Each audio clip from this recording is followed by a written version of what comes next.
Right now, Pittsburgh's best sports show is about to begin. Call us or tweet us. We got things to talk about on the Ireland Contracting Nightly Sports Call. Thank you very much, Paul. Welcome, everybody, to the Ireland Contracting Nightly Sports Call.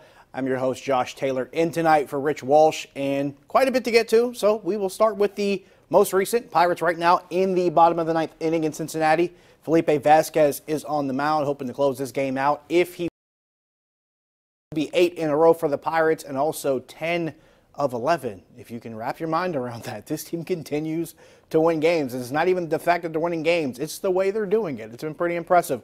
Really good starting pitching and some untapped power that we have not seen throughout the course of the season. Corey Dickerson has 2 home runs in this game. He is now homered in each of the last 3. Nick Kigum has driven in another 2 runs by squeaking a hit through a drawn-in infield. So we have seen some pretty crazy offense by this team. They're averaging over 6 runs a game during this stretch of wins that they have going. So there's a lot to look at and to be optimistic about. I had this discussion earlier today on Bucko Talk, Saturdays, 9 to 11, 93.7 The Fan. But we had this discussion about whether or not what you've seen recently with this team is enough to change your mind about this season, or is it too little too late?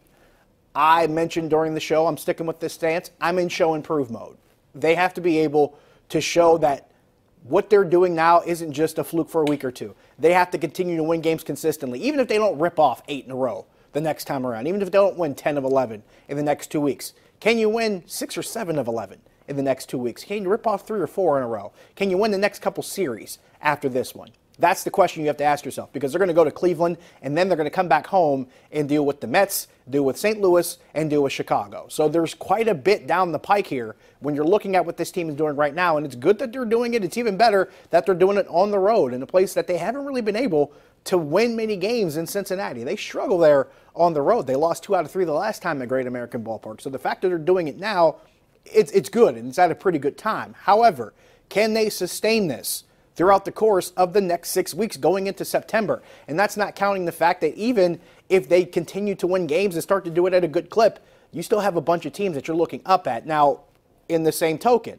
should the Cubs finish off St. Louis tonight and the Pirates hold on to win, the Pirates will leapfrog St. Louis for 3rd in the division. I'll try to find an update on that Cardinals and Cubs game in just a moment. But that's what we're looking at right now. But at the same time, you're still 9 games behind the Cubs, but you're about 4.5 behind the Brewers. So there's 2 teams you're chasing in the division and maybe a few other teams you're chasing for the wild card. So there's still a lot of wood to chip or to chop down as far as the tree of catching the playoffs for this team is concerned. My producer John just told me St. Louis took the lead 6-3 over the Cubs. So it looks like if St. Louis holds on, the Pirates hold on, the Cardinals will still hold a half-game lead in the division. So that answers that question. But with all that said, when you're staring up at the Cardinals and the Brewers and the Cubs, and that's not counting other teams outside of the division like the Nationals and maybe even a team like Colorado, you're looking at a lot of different teams here that are stacked ahead of you. And you're trying to find ways to catch up. I said Colorado. I mean Arizona and the Dodgers. Sorry, not Colorado. But you're looking at a lot of teams that have the deck stacked against you. And those teams are a lot better on paper. Those teams probably have better starting pitching. And those teams probably have had more consistent offense to this date. And those are teams that, for the most part, they've struggled against also. They haven't done well with Arizona head-to-head. They haven't done well with the Dodgers head-to-head.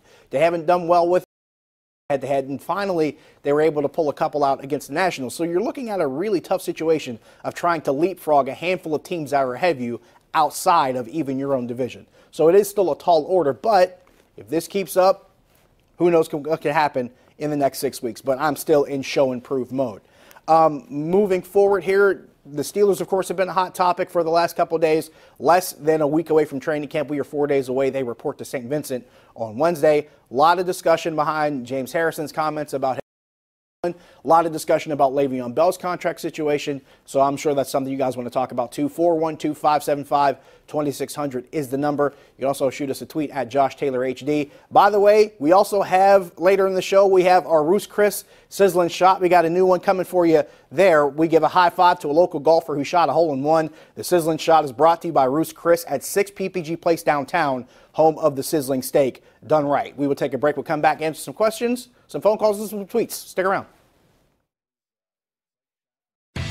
The Ireland Contracting Nightly Sports Call is brought to you by Ireland Contracting, putting new roofs on Pittsburgh homes for over 25 years.